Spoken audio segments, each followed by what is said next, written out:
এই জঙ্গলের রাজা আমি। সবাই আমার ভয় পায়। কিন্তু আজ অনেক ক্ষুধা পেয়েছে, কিছু খেতে হবে। শিয়ালটা কোথায় গেল?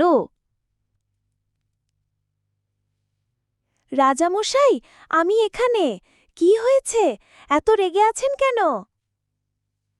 খুব ক্ষুধা পেয়েছে রে শিয়াল, এখনই কিছু খেতে হবে।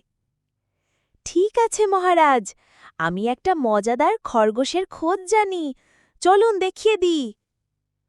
চল চল, দেরি করিস না। এই গর্তে এক খরগোশ থাকে, কিন্তু খুবই চালাক, তাই সাবধানে ঢুকবেন।